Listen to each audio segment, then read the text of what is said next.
Vamos agora, dando sequência à epístola de Judas.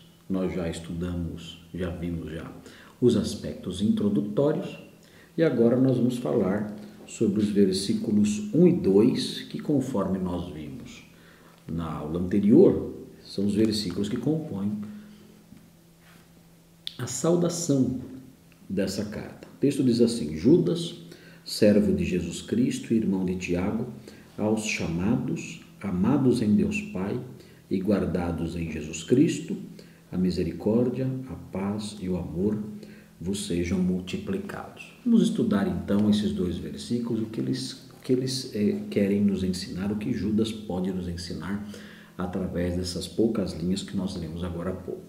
O texto então começa dizendo Judas, já estudamos a autoria da carta, não precisamos acrescentar mais nada a isso, já temos o estudo no primeiro vídeo sobre a autoria, mas o texto prossegue dizendo servo de Jesus Cristo, o termo grego que aparece aqui, naturalmente vocês conhecem bem, como estudantes de teologia, é o termo grego doulos, que é um termo que aparece muitas vezes nas epístolas. Nós encontramos, eu tenho aqui uma lista aqui de textos em que essa expressão aparece, Romanos 1:1, Gálatas 1:10, Colossenses 4:12, Tito 1:1, Tiago 1:1, 2 de Pedro 1, versículo 1 também. Agora é importante que nós saibamos o significado que o autor queria produzir nos seus leitores quando ele usou essa expressão. Quando o texto diz assim, Judas, servo de Jesus Cristo, essa não é uma expressão de auto-humilhação. Então, muito cuidado para não criar essa impressão que Judas está dizendo, olha, eu não sou nada, eu sou apenas um escravo, eu sou apenas um servo, não sou ninguém. Não é essa a ideia, ainda que esse tipo de sentimento seja louvável, seja correto e revele aí uma humildade real, autêntica, correta, não é exatamente isso que Tiago quer transmitir aos seus leitores. Na verdade, é bem possível que seja até o contrário. Em que sentido? No sentido de que Judas, como servo de Jesus Cristo, é um representante de um Senhor extremamente digno. E tudo então que ele vai dizer, tudo que ele vai pronunciar agora, é algo que ele está pronunciando não como qualquer pessoa, mas é algo que ele está pronunciando como um servo de Jesus Cristo. E como um servo de Jesus Cristo realizando essa tarefa, se ele sofrer algum desprezo, se ele sofrer algum tipo de desconsideração, na realidade, esse desprezo e essa desconsideração estarão sendo dirigidos não somente contra ele, mas contra o Senhor dele também. É muito simples entender isso se você pensar no escravo de um imperador. Como será que o escravo de um imperador era recebido quando ele chegava em algum lugar com a mensagem daquele imperador? Será que ele chegava ali esperando ser tratado com desprezo, já que ele era simplesmente um servo? É claro que não.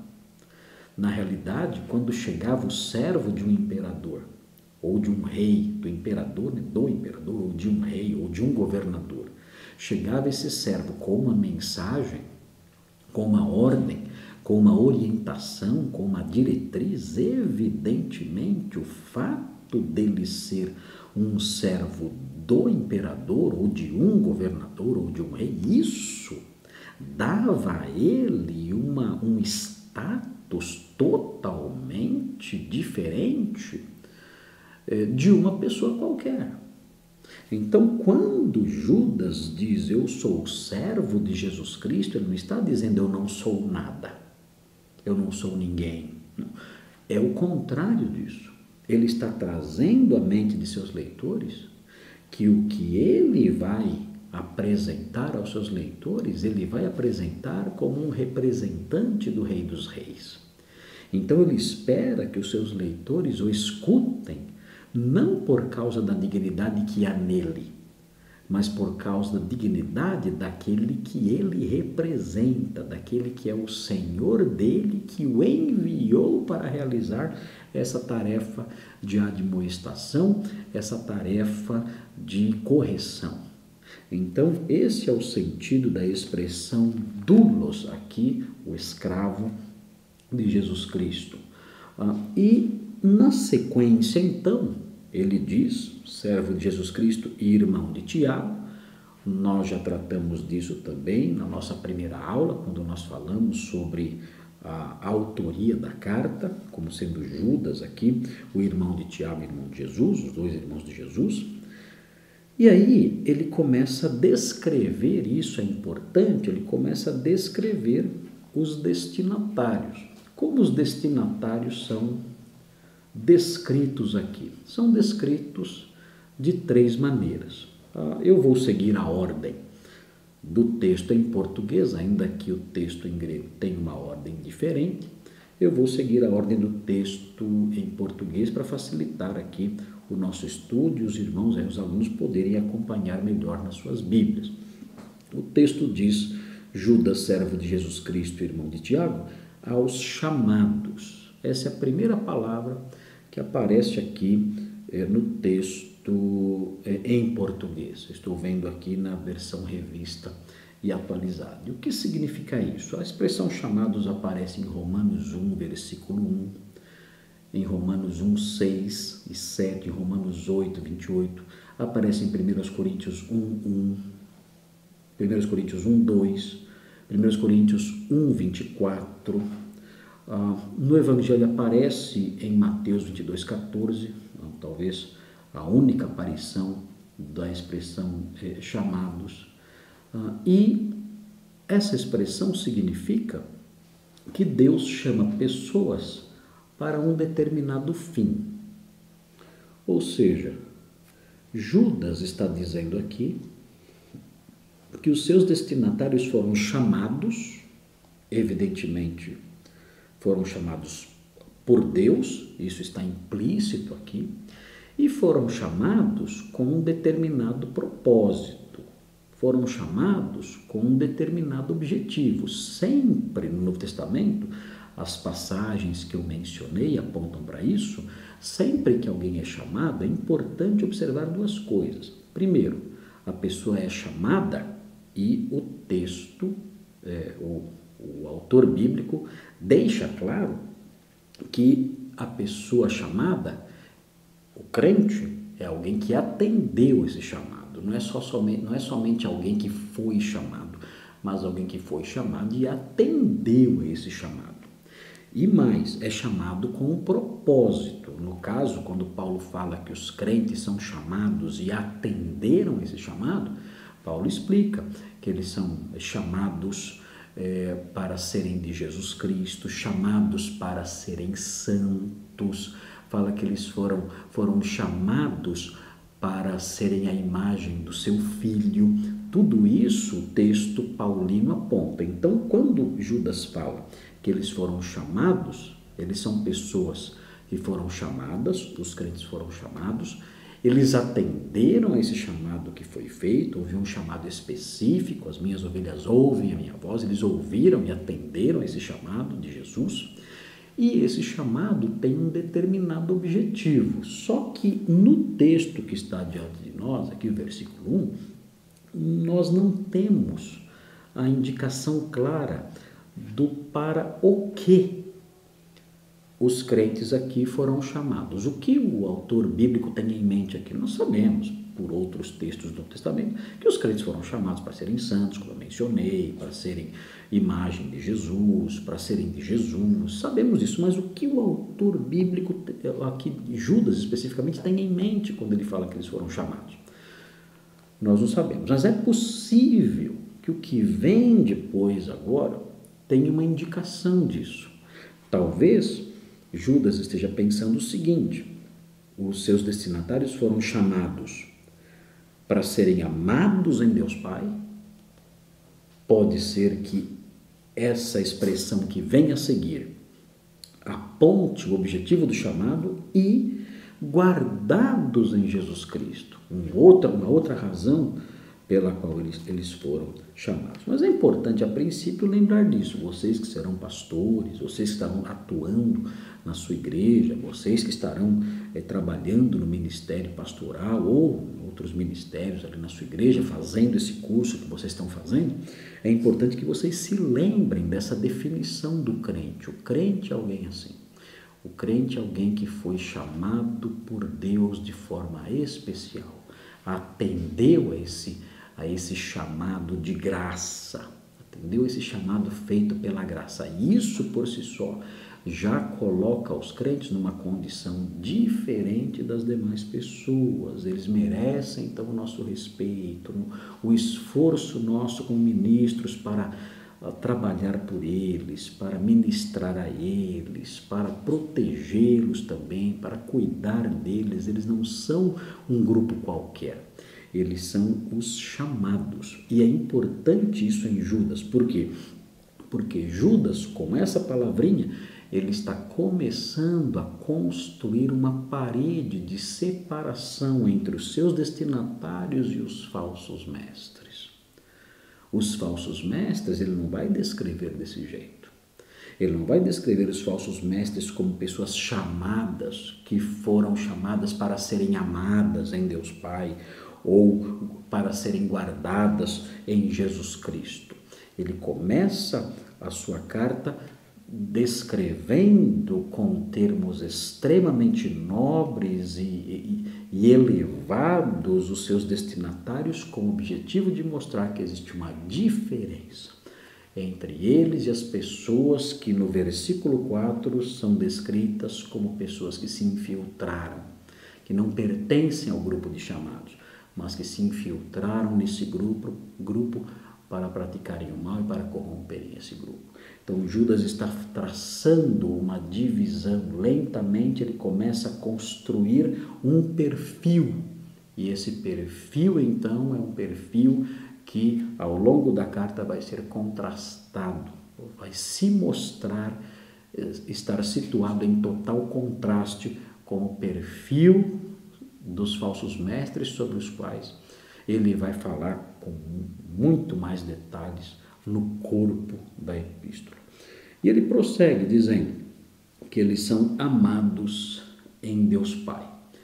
Então é possível que signifique isso, que o crente foi chamado para ser amado por Deus Pai. Não há dúvida disso, que o crente é amado por Deus Pai. No entanto, quando nós lemos aqui o texto em português, muito corretamente, o texto traduz amados em Deus Pai.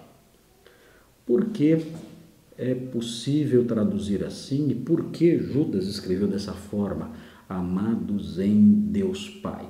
Talvez o sentido disso esteja presente, por exemplo, em 1 João 2, 24, 3, 24, 4, 13, todos de 1 João, 4, 15, 4, 16. Todos esses versículos todos falam dos crentes que permanecem em Deus.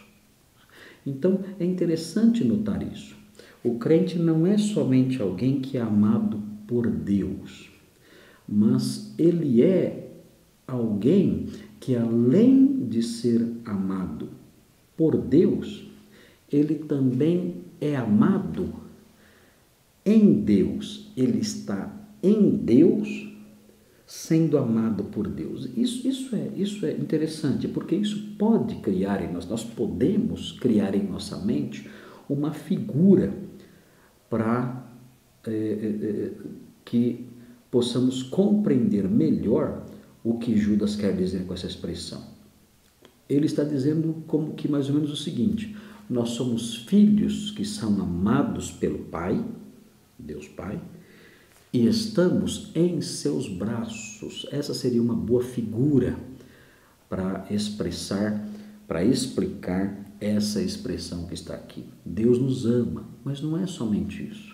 Não é um amor impessoal, não é um amor de mero sentimento, de meras emoções, uma sensação apenas de afeto por alguém, não.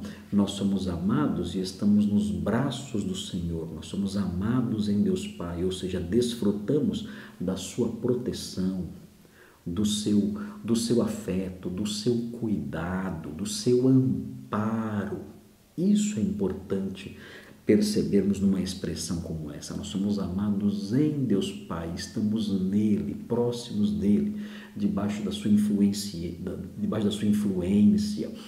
debaixo da sua mão protetora, consoladora, a mão que afaga, que protege, que cuida, que ampara. E isso é importante por quê? Porque no contexto em que Judas escreve aqui, certamente os falsos mestres causavam tristeza nas pessoas. É claro, sempre causa.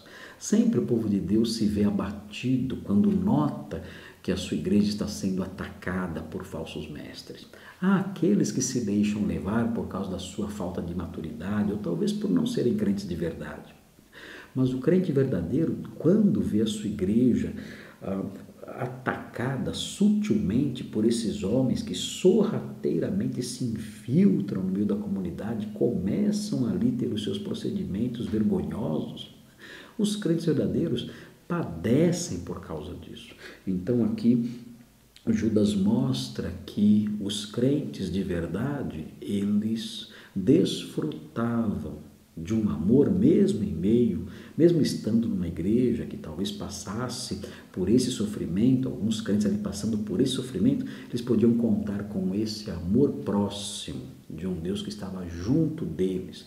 Eles eram amados em Deus Pai, que lhes dava amparo, proteção, que os ajudava a caminhar, que os carregava no colo. Eles eram amados em Deus Pai, e esse fator é extremamente importante dentro da carta que estamos vendo aí. Mais uma vez, Judas está construindo um desenho, um perfil, um retrato falado do crente, que é totalmente diferente dos falsos mestres sobre os quais ele vai falar dentro de alguns instantes. O texto prossegue e fala que além de serem amados em Deus Pai, eles também, aqui concluindo o versículo 1, eles também são guardados em Jesus Cristo. Essa expressão em Jesus Cristo também pode ser traduzida como por Jesus Cristo. Aí, no caso, o próprio Jesus Cristo guarda essas pessoas e as protege da queda, ou pode significar que eles são guardados para Jesus Cristo. É bem possível e preferível até que o sentido seja eles são guardados para Jesus Cristo. Em que sentido? Eles são guardados para pertencer a Jesus Cristo, para viver para Ele. Eles são guardados para servi-lo. Eles são guardados para honrá-lo. Eles são guardados para trabalhar pelo seu Senhor. Eles são guardados para manterem a sua fidelidade ao Mestre. Nesse sentido, eles são guardados para Jesus Cristo. Há, evidentemente, também um sentido escatológico em ser guardado. Eles são guardados para a glória eterna de Jesus Cristo. Nós sabemos que os crentes viverão eternamente para a glória de Cristo, para enaltecer o Cordeiro que foi morto e os transformou em reis e sacerdotes. Eles vão viver eternamente para a sua glória, e o texto aqui então diz que eles são guardados para viverem assim agora e por toda a eternidade. Isso mais uma vez estabelece uma barreira distintiva entre eles e os falsos mestres.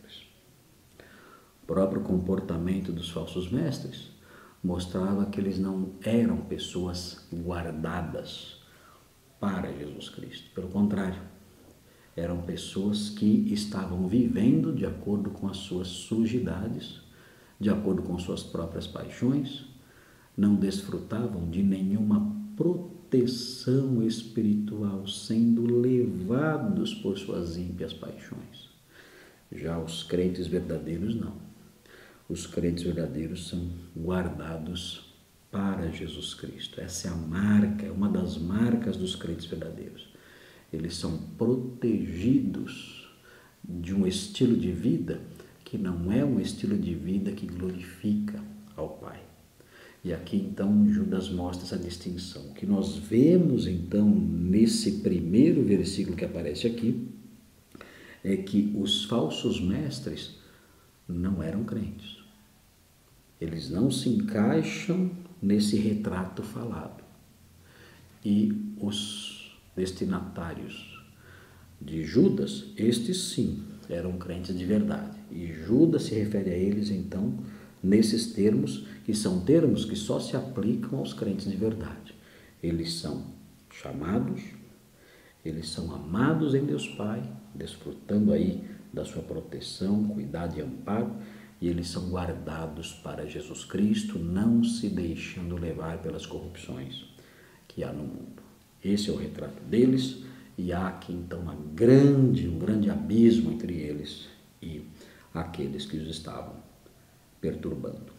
Muito bem, continuando aqui, ainda na introdução, Judas diz no versículo 2: a misericórdia, a paz e o amor vos sejam multiplicados. O que Judas está fazendo aqui é criando um vínculo de afeto entre ele e os seus leitores. Isso é muito importante até por razões pastorais. A carta vai assumir um tom extremamente pesado. A carta vai assumir um tom extremamente amargo. Ele vai atacar os falsos mestres com um rigor terrível, uma bomba atômica contra os falsos mestres que vemos a seguir. Então ele quer mostrar aqui que esses sentimentos que vão ser expressos nos versículos posteriores não são sentimentos que ele nutre contra os seus destinatários. Não. Pelos seus destinatários ele nutre um amor especial. E ele então os cumprimenta, ele os saúda com essas três palavras que aparecem aqui numa forma de súplica. As saudações antigas eram breves orações. E aqui nós vemos então Judas fazendo nessa saudação essa breve oração, pedindo para que eles recebessem misericórdia, paz e amor de forma multiplicada. E o que significam essas palavras? O que significa a misericórdia? A misericórdia, geralmente, ela está relacionada com redenção. Ou seja, é a misericórdia de Deus que se tem em mente aqui. E algo muito importante de se notar. A misericórdia, no Novo Testamento grego, a palavra misericórdia usada aqui, ela é usada na Septuaginta para traduzir uma palavra hebraica extremamente importante no contexto teológico veterotestamentário, que é a palavra hesed. A palavra hesed é traduzida na Septuaginta muitas vezes pela palavra misericórdia, que é usada por Judas aqui. No próprio português, muitas vezes fazemos assim também. Nós encontramos em Lamentações 3, por exemplo, a tradução em português, uma das traduções mais clássicas, diz: as misericórdias do Senhor são a causa de não sermos consumidos. Essa palavra misericórdias, que aparece no texto de Lamentações 3 na língua portuguesa, é a tradução do termo grego da palavra hebraica hesed. Então, é possível que aqui Judas, tendo uma mente judaica, sendo um judeu, tendo uma mente judaica, esteja pensando aqui no hesed do Antigo Testamento, dizendo que ele queria que o hesed de Deus, o hesed, fosse experimentado de forma mais intensa pelos seus leitores. Mas o que é o hesed? O hesed é uma expressão, que é uma palavra que denota um amor pactual, um amor fiel, o amor de quem entrou numa relação de aliança com alguém. Então ele está dizendo, olha, eu quero que o amor especial de Deus, que é próprio do seu relacionamento com aqueles que ele tem uma aliança, o amor especial de Deus, que é aquele amor com o qual ele se comprometeu com vocês, não é o amor que ele dirige a sua criação, o amor geral com o qual ele muitas vezes trata até os incrédulos aí, lhes dando algumas bênçãos, não esse amor genérico, não é esse tipo de amor que eu quero que vocês experimentem da parte de Deus. Não é, eu quero que vocês experimentem o amor pactual, a fidelidade dele, aquela fidelidade que concede até mais do que se comprometeu a dar. Aquela fidelidade que se compromete a ir até além daquilo que prometeu fazer. É esse tipo de coisa que eu quero que vocês experimentem à saciedade, aos montes. Eu quero que vocês experimentem a fidelidade pactual de Deus, a sua misericórdia pactual. Eu quero que vocês experimentem aos montes, de forma multiplicada. Mas eu quero que vocês experimentem a paz de Deus também. E qual é o termo paz na mente hebraica, na literatura hebraica? Qual é o termo paz? Todos conhecemos a palavra comum no meio evangélico, a palavra shalom. Mas o que significa shalom? Shalom significa somente a paz interior, a ausência de preocupações, a serenidade do coração? Não. O shalom, no sentido do seu uso no hebraico, significa paz, saúde, até mesmo prosperidade. O que Judas está dizendo é o seguinte: eu quero que vocês cheguem em casa e vocês encontrem os seus filhos e a sua esposa, a esposa de vocês, seus filhos e vocês mesmos desfrutando de saúde e que haja mantimento na casa de vocês. Não está claro que não está propondo a teologia da prosperidade, que é diabólica, é satânica, é mentirosa, mas está dizendo: eu quero que vocês desfrutem de serenidade na vida diária de vocês, provando da saúde física que Deus dá, provando da provisão de Deus na sua casa, que as plantações de vocês produzam e nada lhes falte, que vocês, chegando do seu trabalho, vocês possam olhar para os seus campos e ver que seus campos estão cheios de fruto, que o celeiro de vocês tem fruto, que há alimento na sua casa, que a esposa e os filhos de vocês estão desfrutando de boa saúde e o coração de vocês com isso se alegre. Então vejam como Judas, ao usar essa expressão, ele cria um nexo de afetividade, de aproximação entre ele e os seus leitores. Ele prossegue dizendo: eu quero que a misericórdia seja multiplicada, o hesed, o shalom, a paz de Deus, vocês provem isso de modo multiplicado, de modo dobrado, e mais o amor também seja multiplicado. O que é amor? O amor entre eles. Isso é bom que seja multiplicado, mas é bem provável que, assim como o hesed é algo que vem de Deus, a paz é algo que vem de Deus, aqui ele esteja pensando também no amor que vem de Deus. Eles eram amados em Deus Pai. Eles eram amados enquanto acolhidos por Deus. Eles eram amados enquanto amparados por Deus. Esse era o amor de que desfrutavam. E é possível que ele esteja pedindo aqui nessa saudação, esteja pedindo a Deus, suplicando que esse amor amparador, que esse amor acolhedor, que esse amor protetor de Deus sobre eles fosse multiplicado.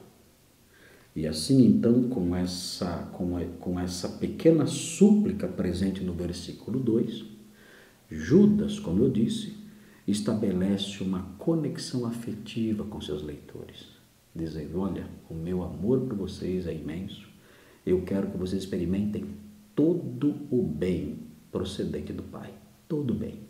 E esse é os sentimentos que eu nutro a respeito de vocês. Então, com isso, ele cria essa conexão com eles. Com isso, ele cria esse liame de afeto com seus leitores. Ele também, no versículo 1, mostra que ele tem uma autoridade especial por ser um servo de Jesus Cristo e estar trabalhando em nome do seu Senhor. Mostra também que ele os vê com muito respeito, como chamados, amados e guardados. E mostrando tudo isso, a sua autoridade, a visão que ele tem deles e também os sentimentos que ele nutre por aqueles crentes, ele estabelece então esse liame de amizade, de respeito, de afetividade com os seus destinatários e está pronto então para admoestá-los, para corrigi-los e esperar uma resposta positiva de suas admoestações.